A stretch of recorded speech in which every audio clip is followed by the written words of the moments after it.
Assalamualaikum warahmatullahi wabarakatuh.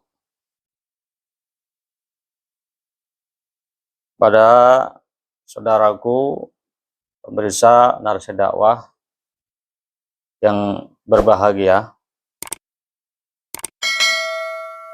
pada kesempatan ini saya ingin menyampaikan rasa dan perasaan saya kepada saudaraku Mas Fuad Pleret.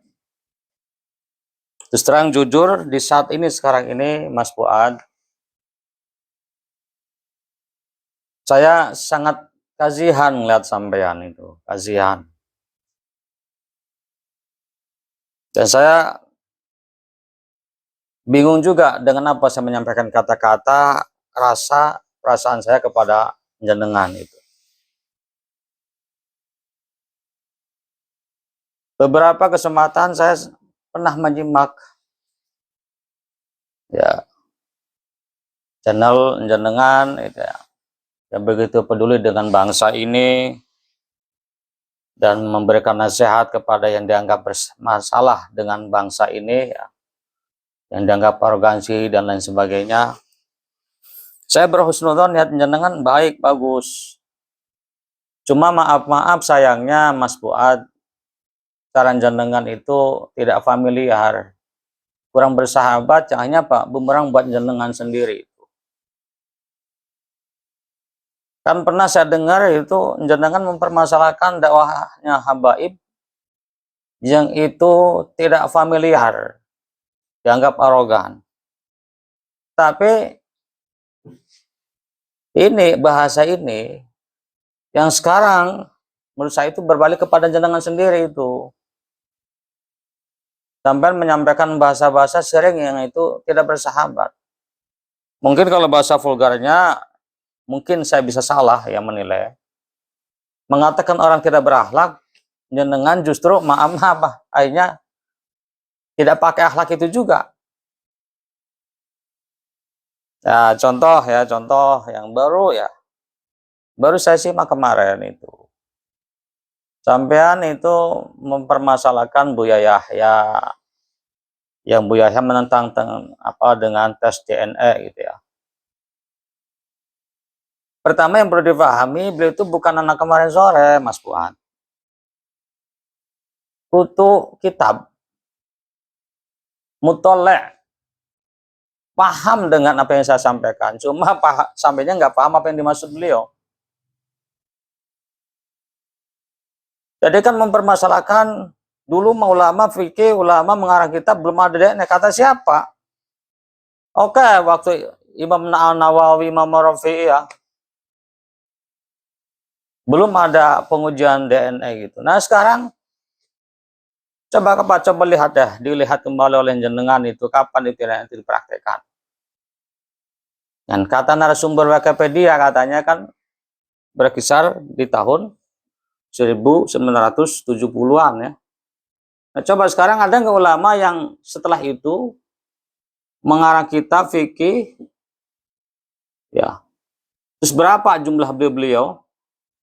Sangat banyak Mas Fuad. Banyak banget. Contoh yang dekat aja, Syekh Yusuf Al-Qaradawi, Syekh Wahbah Zuhaili, ulama terkenal ya.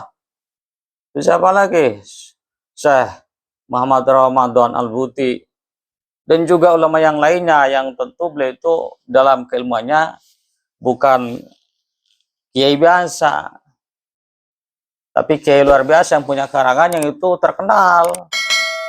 Ya saya itu ada di itu ya. Al-Fiqhul Islami Adilatuhu, Tafsir Munir, Yusuf Qaradawi dengan fikihnya. Jadi sampean berargumentasi bahwa itu lama tidak menyinggung masalah DNA karena itu DNA belum ada baru sekarang, itu pernyataan yang salah dan keliru Mas Fuad. Jadi coba sampean lihat lagi di Mbah Google gitu, dilihat lagi lah. Terus terang saya ini menyanyi karena sayang dan cinta sama sampean. Jangan terus-terusan lah, udah kembali ke surau jenengan, ke mihrab jenengan, duduknya ngajarin santri, ngajarin umat. Jangan terlalu sering bikin narasi. Ya, termasuk Al-Fakir juga sama. Fakir juga punya kekurangan, punya kekhilafan ya. Dan sangat mengharapkan nasihat dari siapapun, termasuk dari sampean. Ya, terus terang saya kasihan sama jenengan. Yang jenengan kan menyampaikan ya, cinta guru sekumpul, dekat dengan beliau. Ya, sampai katanya dapat mando, saya dengar begitu. Tapi faktanya semua apa yang saya sampaikan dimentahkan semua. Kenapa? Karena tidak sesuai apa yang saya sampaikan karena cinta sama guru sekumpul, tetapi omongan jenengan itu menabrak dan bertabrakan begitu. Ya, ya itulah manusia, Mas Fuad, nggak ada yang sempurna, tetapi sebaik manusia ketika bersalah kembali mengingat kekurangan, muhasabah dengan diri. Terus senengan juga memuji banget dengan karya Ki Imad. Katanya hebat, belum ada yang bisa mendebat dan lain sebagainya. Bahkan ulama internasional belum ada yang berani menghadapi Ki Imad. Begini, kalau saya punya pandangan beda dengan sampean. Beda apa? Ulama tidak ada yang meladeni karena Ki Imad dalam karyanya itu punya kaidah-kaidah sendiri. Yang tidak ada yang satu pun yang menyamai dengan caranya Ki Imad. Lalu gimana? Yang saya pahami daripada ulama-ulama yang Masya Allah, kalau meladeni karya yang semu sendiri, itu ya tidak ada gunanya. Sabda Nabi, min husni islamil mar'i tarkuhu ma la ya'ni. Termasuk kebaikan Islam seseorang apa? Meninggalkan sesuatu yang tidak berguna, tidak bermanfaat baginya. Termasuk ini karya yang semau sendiri gitu. Ya, kalau saya mau ulang kembali, apa semau sendiri? Dia punya kaidah cara mencatut tokoh nasab diambil dari tokoh sejarah. Walaupun mirip tapi ada beda, sama seperti tentang masalah faraid dengan matematika. Faraid butuh matematika, tetapi tidak bisa dalam faraid itu nanti dikiaskan dengan matematika. Kan kalau matematika punya anak 2 lagi perempuan, punya uang 3 miliar, ya belah 2, itu matematika. Tapi faraid punya kaidah lain, kaidah sendiri. Itu apa? Kalau lidzakari mislu hadil unsain. Kan begitu. Ya banyak itu untuk apa namanya? Perbandingan masalah. Ya, bukannya faraid dan matematika doang, tapi ada juga yang lain. Terus juga ada harus kita primer sekunder, itu siapa? Ada nggak ulama sebelumnya itu begitu? Yang nasabah gitu ya? Nggak ada. Nah, Ki Imad bukan nasabah, punya kaidah begitu. Jadi saya memahami ulama tidak ada yang meladeni tantangan Ki Imad kalau memang dia menantang. Karena itu alasannya tidak ada guna. Karena itu menyalahi aturan ilmu. Nah, jadi Mas Imad atau Mas Fuad maksud saya, jenengan ya itu ya udahlah berhenti bikin narasi-narasi yang itu provokasi. Ya, karena Imad itu sebenarnya itu menyerang jenengan loh. Menyerang jenengan gimana itu kan dia harus bilang harus ada kitab pribadi sekunder. Dan sekarang saya mau tanya, jenengan mengatakan itu apa? Nasab saya dari bapak ibu semuanya sampai ke Rasulullah. Satu jalur lewat Al Hasani lagi kalau saya ini kan super ya, nasab super. Tapi kalau pakai caranya Ki Imad, sampai itu terputus nasabnya.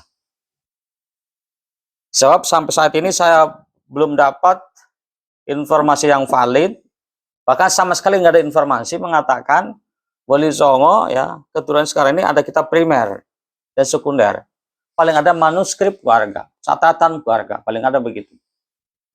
Nah, sekarang kalau memang ada, saya tantang hadirkan itu ke publik gitu ya. Ada nggak kitab yang primer sekunder sesuai dengan kaidahnya Imaduddin? Nah, jadi kalau berpikir bijak adem, seharusnya jenengan jangan hanya tersinggung sama Habib Bahar bin Smith. Tapi juga Ki Imad. Kalau Ki Imad kan itu memutus dari atas, dari Imam Ubaidillah. Kalau Habib Bahar dari bawah, seharusnya kalau ke Habib Bahar tersinggung ya. jenengan ataupun yang lainnya harusnya lebih tersinggung dengan kiimat yang itu memutus dari atas. Nah sekarang kiimat itu cari sumber ketersambungan nasab dari sisi lain. Ya silakan, itu pun bumerang, PR berat itu. Dan saya akan mengatakan itu mendekati mustahil. Susah. Menyambung ke Ja'far, ternyata Ja'far pun menyambung ke Rasul itu manuskrip keluarga juga. Ya, saya nggak mau bicara lebih dalam Mas Fuad masalah ini. Saya bukan ahli nasab, tapi saya sedikit memahami, dikit-dikit memahami gitu. Artinya tidak gampang dibodohin masalah ini. Itu. Nah, jadi kalau saya mengatakan kalau kiimat itu karena itu luar biasa hebat, enggak. Ya, cuman jenengan aja itu taklid buta dengan kiimat gitu ya. Ya. Coba aja kalau jenengan ngikutin itu kan. Kan ada yang nantang Ratu Linawati, ahli nasab Keraton Cirebon. Belum ada jawaban sampai sekarang. Kalau ada memang coba publikasikan itu rekamannya, bagaimana hasilnya. Ada juga yang menantang kiimat 3 kali 24 jam untuk menghadirkan 3 manuskrip. Satu manuskrip tentang nasab ke Ubaidillah, Imam Ubaidillah, lalu nasab Pak Musa Al-Khadim, satu lagi ke Al-Jalani Al-Hasani. Belum ada jawaban juga. Nah, termasuk jenengan sendiri juga akan ditantang itu oleh Ustaz Sandi Rahman tuh, Ustaz Kalimantan, untuk menghadirkan itu manuskrip asli tentang nasab guru sekumpul. Ya, kalau nggak salah begitu kan. Sampai sekarang belum ada jawaban juga. Yang ternyata jenengan itu hasil itu tentang masalah nasab dari Wikipedia. Nah, jadi sebenarnya kalau yang logis ya, berpikiran yang sehat, yang tahu tentang nasab adalah keluarga mereka. Tahu banyak adalah mereka sendiri. Bukan orang luar. Yang lucunya orang luar lebih mengaku lebih tahu. Nah itu lucu. Saya kira sok tanya sama siapapun ya. Lucu. Kayak saya kan nggak tahu tentang keluarga jenengan siapa-siapa. Yang tahu siapa? Yang jenengan sendiri. Punya anak berapa? Ya nggak? Punya saudara berapa? Kalau saya mungkin mengintip-intip, tapi bisa jadi salah melihat. Itu yang logis Mas Fuad. Maaf ya. Yang logis begitu. Ya. Jadi udahlah ya. Saya berharap ya, kalau Mas Fuad memang itu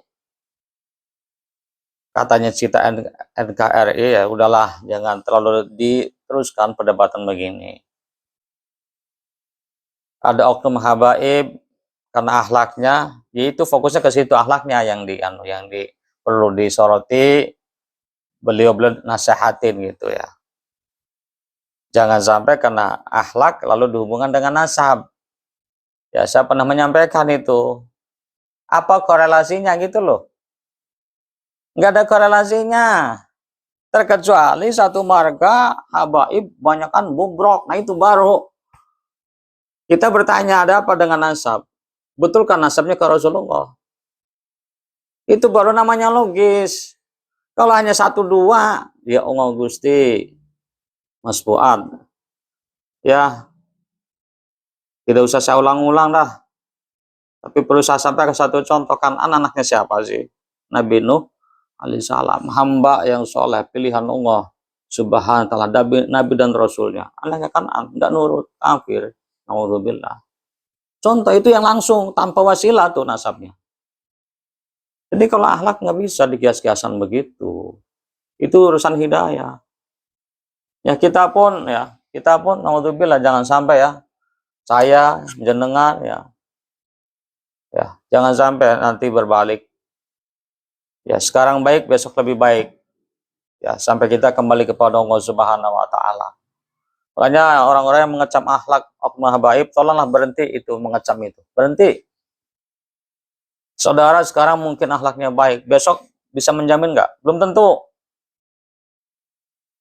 Ya, hati-hati. Siapa tahu itu oknum habib udah tobat yang kita nggak tahu, nggak ngerti. Dalam kegelapan malam, di mana orang pada tidur, lelap dengan mimpinya masing-masing. Berhenti mencela, udah cukup. Ya, anak-anak kita nih, naudzubillah jangan sampai yakin soleh-solehah.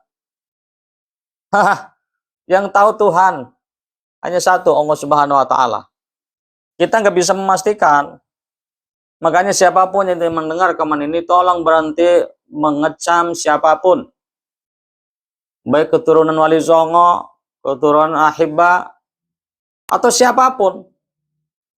Bahkan sekalipun orang fasik yang kita tahu itu ada di tengah jalan, ya kita boleh marah. Tapi kita jangan benci dengan zatnya. Siapa tahu dia pulang menangis, dia tobat dan termasuk wali di antara walinya Allah Subhanahu wa Ta'ala. Dan inilah yang saya pahami ajaran ulama-ulama kita.